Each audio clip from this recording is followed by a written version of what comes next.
আজি বনাইছোঁ মই সোয়াবিন আৰু দাইল দি ৰেচিপিটো দেখাই আছোঁ ৰ'ব চাই থাকিব ৰ'ব পিঁয়াজ কাটি ল'লোঁ সোয়াবিন তিয়াই ৰাখিছিলোঁ এতিয়া পুৰা তিতি গ'ল ধুই ল'লোঁ চাফাকৈ এয়া দাইলো ধুই ল'লোঁ এয়া দাইল ৰ'ব দেখাই আছোঁ আমাৰ তেল গৰম হৈ গ'ল ইয়াত পিঁয়াজ দি দিম এতিয়া দিছোঁ এয়া পিঁয়াজ দি দিলোঁ ৰঙচুৱা হৈ লওক জিৰাও এড কৰি দিলোঁ এতিয়া ধুনীয়াকৈ লৰাই দিম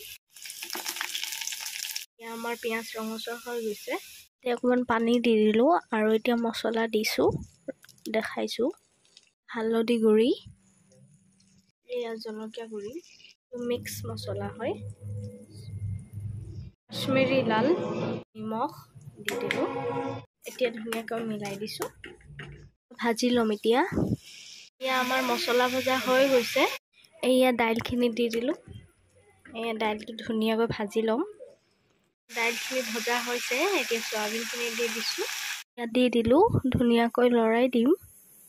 এয়া লৰাই দিলোঁ ধুনীয়াকৈ দাইল আৰু সোয়াবিনখিনি ধুনীয়াকৈ মিলাই দিওঁ এতিয়া ঢাকি দিম এয়া ধুনীয়াকৈ মিলাই দিছোঁ লৰাই দিছোঁ এয়া গ্ৰেভি বনাম মই ইয়াত অকণমান পানী এড কৰি দিম পানী দি ধুনীয়াকৈ লৰাই দিলোঁ এতিয়া ঢাকনখন মাৰি দিম এইখিনি আমাৰ পূৰা উতলি আছে আৰু হ'বলৈ হৈছে আৰু এইখিনি ৰেডি চাওক সোয়াবিন আৰু দাইল এনেকৈ বনাই খাবচোন জনাব কেনেকুৱা লাগে কমেণ্টত মোৰ ভিডিঅ' চাবলৈ চেনেলটো ছাবস্ক্ৰাইব কৰি দিব লাইক কৰিব শ্বেয়াৰ কৰিব মোৰ চেনেলত কোনোবা যদি নতুন আহিছে চেনেলটো ছাবস্ক্ৰাইব কৰি দিব